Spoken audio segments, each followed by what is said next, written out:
dalam memilih, memeluk, dan menjalankan agama dan kepercayaan Mas dijamin oleh Undang-Undang Dasar 1945. Tapi kan bukan berarti kita menyerang keyakinan orang lain. Kalau dalam Alkitab kan kita memang diajar mulai dari kecil nih. Saya kan udah belajar mengenai kasih gitu. Di dalam Alkitab ada yang bilang mengasihi musuh. Ya. Terus yang kedua, siapa yang mencaci maki kita, siapa yang mencela kita, bisa kita doakan supaya ya berubah. Kebaikan gitu lah. Kebaikan. Ya. Tapi kan justru nggak logis. Nggak logisnya kenapa? Di dalam Al-Quran pernah saya baca itu. Pernah baca Quran? Pernah. Wah keren dong. Konsep kisah sudah habis baca Quran, sudah habis belum? 0,0%. Yang pernah saya baca sih. Ya. Nyawa itu diganti dengan nyawa, tangan diganti dengan nyawa, kan ada itu. Di perjanjian lama kan juga gitu. Kalau perjanjian lama. Mata diganti mata, gigi diganti gigi kan gitu. Ya, kenapa nggak logis aja Bible ini gitu loh? Ya. Kalau kita mendoakan orang yang mencaci maki kita, selama kita nggak disakiti secara fisik, secara kita nggak dipersekusi, masih logis. Ya, contoh gini Mas, aku bilang dulu sama Mas. Ya. Kita mempunyai saudara perempuan, diperkosa, meninggal. Itu yang nggak logis. Tapi kalau tadi mendoakan orang yang mencaci maki kita doakan itu masih logis. Tapi kalau bilang kasihilah musuhmu, musuh ya, yang artinya merugikan kita, menyakiti kita. Seperti tadi Mas Sapri bilang, kalau ada kita punya saudara perempuan, diperkosa misalnya, dibunuh gitu. Nah, berarti kalau ada orang membunuh saudara kita, bukan berarti kita harus membalas membunuh. Kata pendeta begitu. Cuman konsepnya itu aja salah sih Mas menurut aku sih. Berarti Mas Sapri bisa menilai sesuatu ajaran itu harus bisa diterapkan dalam kehidupan nyata, gitu kan? Ya, yang maksud saya harus logis-logisnya. Logis-logis aja. Nah, betul. Kalau anggota keluarga kita sendiri dibunuh atau dirampok, kan yang bisa kita lakukan ke lapor polisi. Ada polisi yang menjadi penegak hukum, gitu kan? Menuntut keadilan. Kita pasti lapor dong. Kita nggak lapor malah kita salah gitu, karena itu ada kejahatan gitu. Nah, tapi kalau dengan prinsip kasihilah musuhmu, terus kita harus mengasihi pembunuh yang membunuh saudara kita, kan nggak mungkin gitu. Kalau ajaran itu Mas ditetapkan di dalam pengadilan, mungkin nggak kira-kira? Betul kan? Iya Mas. Sekarang kalau negara kita dijajah, penjajah datang, kasihilah musuhmu, gimana? Apa kita kasih semua sumber daya alam kita gitu ke penjajah? Enggak kan? Pasti kita lawan, kita usir kan? Tujuannya kita usir apa? Nah, supaya ada perdamaian kan? Jangan orang menjajah bangsa lain.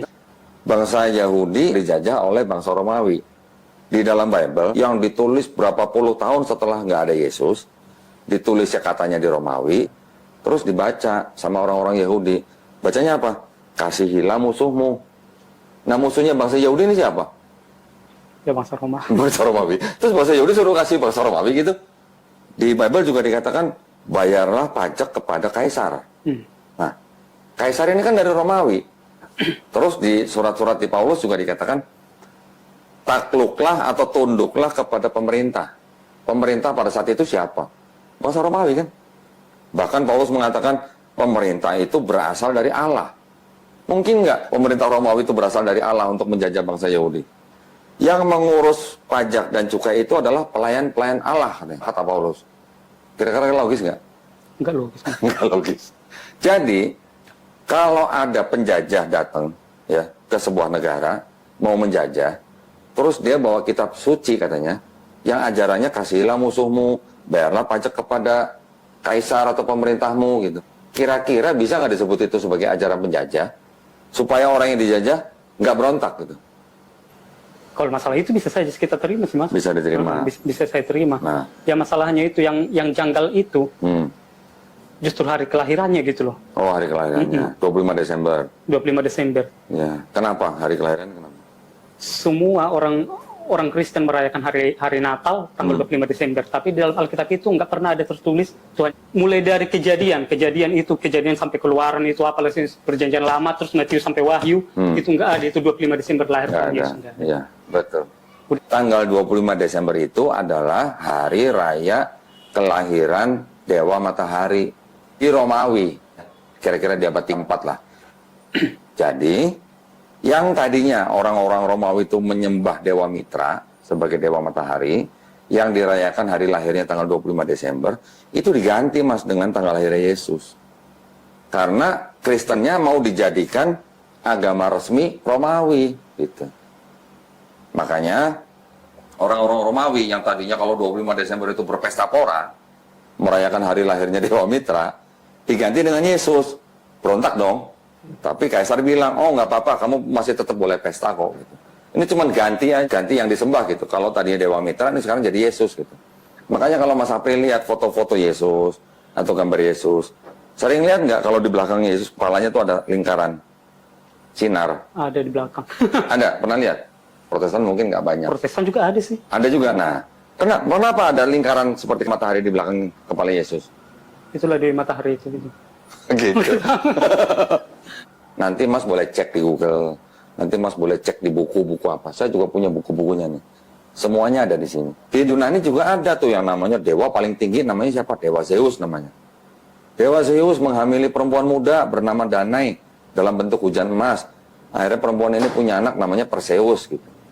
Jadi Perseus ini 50% manusia, 50% dewa gitu. Yesus di abad ke-5 ya, di Konsili Kalsedon tahun 451 Masehi ditetapkan Yesus punya sifat 100% manusia, 100% Tuhan. Kenapa? Kok bisa mirip-mirip gitu? Ada Perseus, ada Yesus. Pada abad keempat, Kaisar Konstantin waktu itu ingin menjadikan atau ingin mengkristenkan orang-orang pagan yang ada di Romawi. Tetapi yang terjadi adalah apa? Konsepnya akhirnya bercampur gitu. Konsep pagan dengan konsep Kristen gitu. Jadi makanya di dalam Kristen sekarang banyak sekali ritual pengaruhi oleh budaya pagan. Contoh, setiap bulan dulu perjamuan kudus kan? Dikasih apa? Daging, roti tapi daging. Roti dan anggur, ya kan? Lambang dari darah dan tubuh Kristus. Yesus. Dibilangnya apa? Ingatlah akan aku, gitu kan? Barang siapa makan tubuh dan minum darahku, dia akan beroleh hidup yang kekal. Kan gitu kan? Yohanes 6 ayat 51 sampai 54. Di Mesir udah ada tuh Mas, ribuan tahun sebelumnya. Dewa Osiris. Tubuh dan darah Dewa Osiris dilambangkan dengan roti dan anggur. Barang siapa makan tubuh dan darah Osiris yang dilambangkan dengan roti dan anggur akan peroleh hidup yang kekal. Saya banyak nih Mas bukunya nih. Yang menceritakan kesamaan-kesamaan antara penganut pagan dengan Kristen. Babilonia atau Mesopotamia, Persia, India, Mesir, Eropa, bahkan Eropa Utara. Rata-rata ribuan tahun sebelum ada Yesus, itu sudah ada penyembahan kepada Tuhan yang disebut dengan triad. Triad itu artinya 3 tapi 1 gitu Mas. Jadi pada waktu Kristen timbul, akhirnya yang tadinya disebutnya Bapa, kemudian Anak, akhirnya dicari satu lagi sosok atau pribadi. Siapa? Roh Kudus. Abad pertama sampai abad ketiga, belum ada keputusan Roh Kudus itu Tuhan. Baru di abad keempat Roh Kudus ditetapkan sebagai Tuhan. 3 juga, 3 tapi 1, 1 tapi 3 gitu. Di India ada Trimurti kan? Ibaratnya budayanya ini duplikat gitu. Iya. Kan bisa dibilang duplikat lah ini. Iya. Belanda datang bawa kapal, bawa meriam, bawa bedil, sambil bawa misionaris. Misionarisnya bilang sama penduduk-penduduk, kasihlah musuhmu gitu. Saya punya nih Mas, Bible nih. Ini namanya apa? The Negro Bible. Bible untuk orang Negro. Siapa Negro yang di sini maksudnya? Orang-orang kulit hitam yang menjadi budak di Amerika Latin di akhir abad ke-19. Dikasih Bible-nya begini. Apa bedanya dengan Bible yang standar ini? Ternyata pasalnya di diskon Mas. Kejadian, Genesis kan? Pasal standar itu 50 pasal. Tinggal 14 pasal. Keluaran, Exodus kan? Dari 40 pasal jadi 2 pasal. Levitikus, Imamat, 27, hilang semua. Tujuannya apa? Supaya negronya nggak berontak. Pernah lihat ini Mas? Nggak pernah lihat. Apal nggak dengan warnanya? LGBT. LGBT? Kok tahu sih? Ya memang itu kan lambangnya itu. Iya lambangnya. Ini tulisannya apa nih Mas? Begitu. Jadi Bible buat siapa? Untuk para gay. Untuk para gay. Ini pernah dengar King James Version? King James Bible pernah dengar? Belum pernah. Nggak pernah ya? Tahu nggak di dalam Bible ada ayat tidak asli? Pegang Mas. Pegang aja. Ini kitab suci apa? Katolik. Katolik. Nih, bukan di sini. Ini apa? Tidak untuk diperdagangkan. Terus ini dari mana nih? 2009 kan ya? Ini untuk dipersembahkan oleh siapa? Kepada umat Katolik. Oleh? Direktur Jenderal Bimbingan Masyarakat Katolik Departemen Agama Republik. Resmi dong. Departemen. Cuma tidak untuk diperdagangkan kan? Nah, 1 Yohanes pasal 5 ayat 7. 7. Nah, ini kan 7 nih. Nah, dari ayat 7 dibaca sampai ayat 8. Sebab ada 3 yang memberi kesaksian di dalam surga, Bapa, Firman, dan Roh Kudus, dan ketiganya adalah satu. Dan ada 3 yang memberi kesaksian di bumi, roh dan air dan darah, dan ketiganya adalah satu. Pernah baca kan? Pasti? Ada Bapa, Firman, dan Roh Kudus gitu. Dan ketiganya satu. Itulah satu-satunya bukti di dalam Bible bahwa ada ajaran Trinitas, kan gitu. Nah, ini ada catatannya nih Mas Ibu nih. Ayat 7 sampai 8 coba dibaca sampai sini. Di dalam surga, di bumi. Nah, Bagian dibaca. ayat ini tidak terdapat dalam naskah-naskah Yunani yang paling tua, dan tidak pula dalam terjemahan-terjemahan kuno, bahkan tidak dalam naskah-naskah paling baik dari Vulgata. Bagian ini kiranya aslinya sebuah catatan di pinggir halaman salah satu naskah terjemahan Latin, yang kemudian disisipkan ke dalam naskah-naskah oleh penyalin, dan akhirnya bahkan disisipkan ke dalam beberapa naskah Yunani. Karenanya bagian ini pasti tidak asli. Nah, kok bisa ayat tidak asli? Ini baru salah satu, Mas. Masih ada lagi yang lain. Jadi, Bible ini mengakui bahwa ada ayat yang tidak asli. Kalau tidak asli artinya apa? Ya tidak resmi gitu. Tidak resmi ya. Kira-kira kalau menurut Mas Apri, kalau sebuah kitab yang disebut kitab suci, ada ayat yang tidak asli, atau sisipan, atau tambahan gitu. Menurut Mas Apri itu bisa nggak disebut sebagai kitab suci? Nggak bisa, Mas. Nggak bisa. Karena memang dalam Alkitab juga pernah saya baca juga. Bagi siapa yang menambah-nambahi, itu di kitab Wahyu ya. Bagi siapa yang menambah-nambahi atau mengurang-urangi, ya diterima akibatnya gitu. Nah, iya. Gimana dong? Tapi gini ya, pandangan saya ya terhadap Bible ya. Di dalam Bible masih ada firman-firman Tuhan ya. Sisa-sisanya masih ada, Mas. Ya, di Perjanjian Lama terutama kan. Di Perjanjian Lama kan Nabi Musa mengatakan apa? Shema Israel. Ya. Dengarlah hai bangsa Israel. Tuhan Allah kita, Tuhan itu Esa, betul kan? Pernah dengar kan? Pernah. Ulangan 6 ayat 4. Adonai Elohenu, Adonai Ehad, gitu kan? Terus kemudian di Perjanjian Baru, Yesus juga ditanya sama orang-orang Yahudi kan, imam-imam Yahudi, apa hukum yang terutama, gitu kan? Yesus jawabnya apa? Sama dengan kalimat Nabi Musa, dengarlah hai Israel, Tuhan Allah, Tuhan itu Esa, gitu. Sama, dalam bahasa Ibrani sama. Itu ada di Markus 12:29. Tetapi di luar itu juga banyak ajaran-ajaran yang kok tadi Mas Apri bilang gak logis gitu. Ya kan? Nah, karena apa? Karena yang menulis itu nggak tahu siapa gitu, Mas. Terutama yang Matius, Markus, Lukas, Yohanes ya. Kalau yang Paulus ada berapa surat kan kira-kira 14 surat. Ternyata separuhnya juga bukan Paulus sendiri yang nulis. Ini saya ada di buku-bukunya nih, yang bilang begitu. Yang nulis ternyata adalah pengikut-pengikut Paulus yang mengikuti pemikiran Paulus. Kenapa bisa disimpulkan bahwa bukan Paulus yang menulis? Yang nulis ini ahli-ahli Perjanjian Baru semua loh, Mas. Ya, karena memang gaya bahasanya beda, perbendaharaan katanya beda, tata bahasanya beda gitu. Dulu kan saya juga Kristen ya. Kita dulu sama-sama lah. Kita hanya mendengar dari pendeta gitu kan. Tapi kita sendiri tidak pernah mendalami sampai ke situ gitu. Jadi kita artinya hanya imani saja gitu, Mas. Mas Apri anggap aja nih sampai sekarang kan tadi kan saya tanya masih percaya bahwa Yesus mati di atas kayu salib dan bangkit dari ketiga itu untuk menebus dosa Mas Apri kan. Kira-kira Mas, kalau Mas Apri dikasih kesempatan bisa ngelihat Yesus mau disalib nih. Pada waktu ngelihat Yesus mau disalib, Mas Apri sebagai orang Kristen yang percaya bahwa Mas Apri dosanya sudah ditebus dengan matinya Yesus, ngelihat Yesus mau disalib kira-kira mau lari seperti murid yang lain, atau mau bantu tentara Romawi nyalib Yesus, atau mau nolong Yesus supaya nggak disalib? Ya kalau kita di situ mau nolong sih, kalau sebenarnya ada gitu loh, kalau memang benar ada gitu. Mau nolong Yesus supaya nggak disalib kan?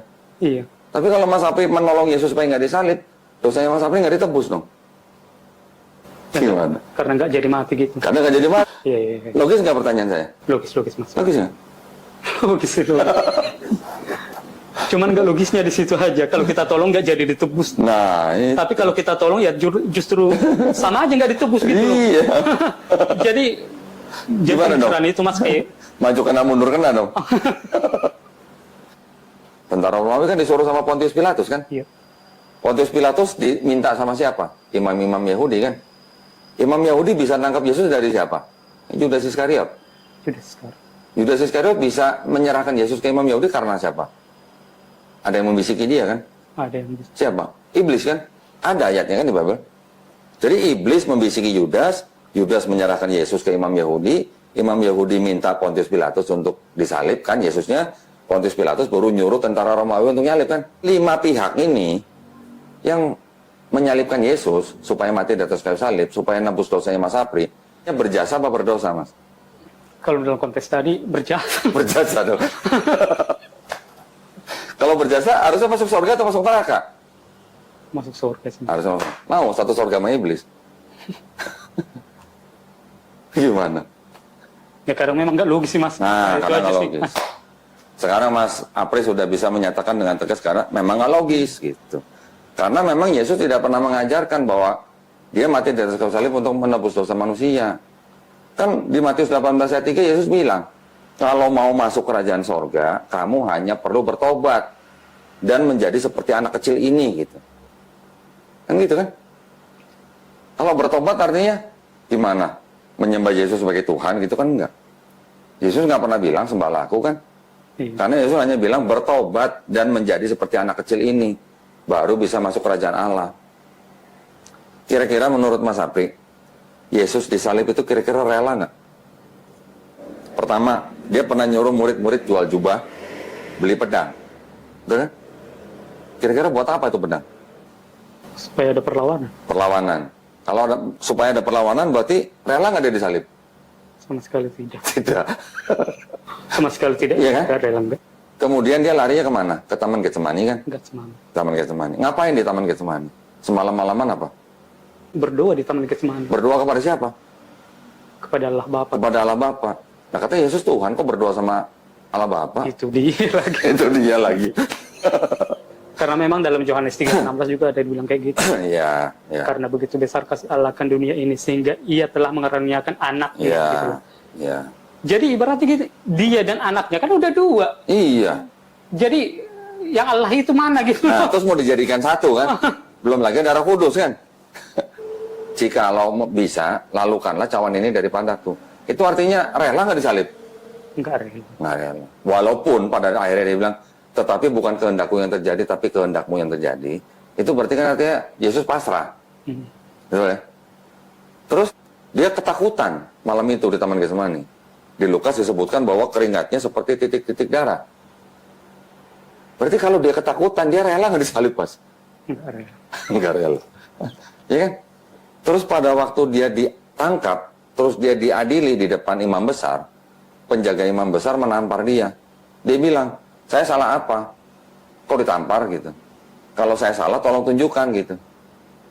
Lah kan Yesus ngajarin muridnya apa? Ditampar pipi kanan, kasih pipi kiri. Lah kok giliran dia ditampar sendiri, kok dia protes?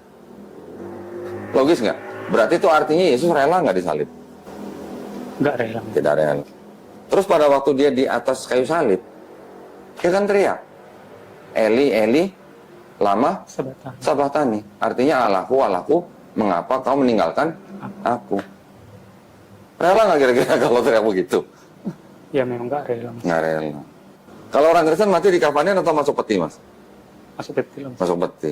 Yesus dikafanin kan matinya kan? Umat beragama apa yang sekarang Mas Apri tahu yang kalau mati dikafanin? Orang Islam. Orang Islam. Orang Islam juga kalau doa, sholat, sujud kan? Yesus kira-kira pernah makan babi nggak Mas? Kalau di Bible? Kapan? Nggak pernah. Umat beragama apa yang nggak makan babi? Muslim. Muslim. Ya kan? Jadi yang ngikutin Yesus siapa kalau gitu? Kristen atau Muslim? Yesus puasa, Mas. Yang puasa siapa sekarang? Muslim atau Kristen? Puasa full 1 bulan maksudnya. Muslim. Muslim.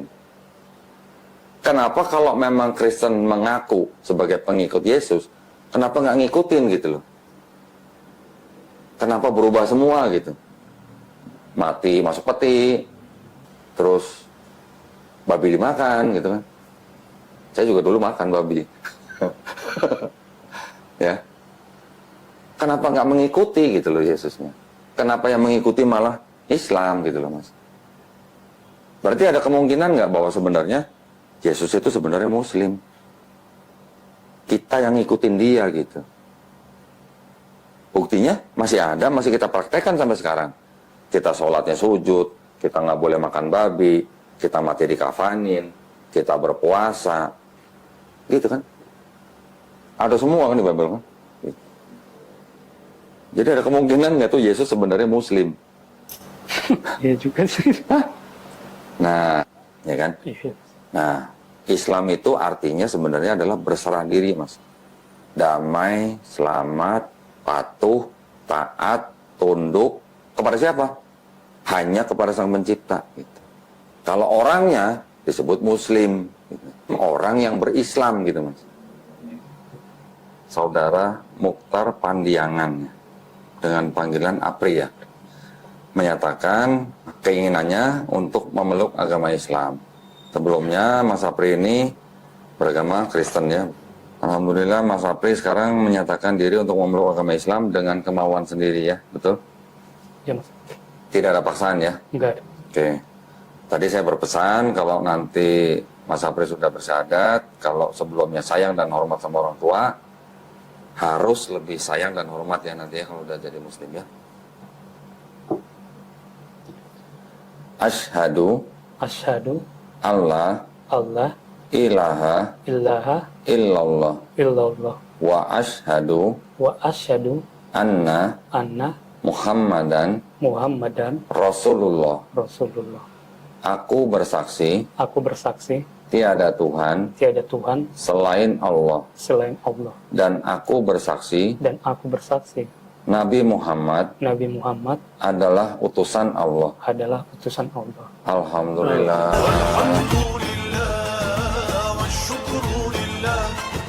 الحمد لله والشكر لله أزكى صلاتي وسلامي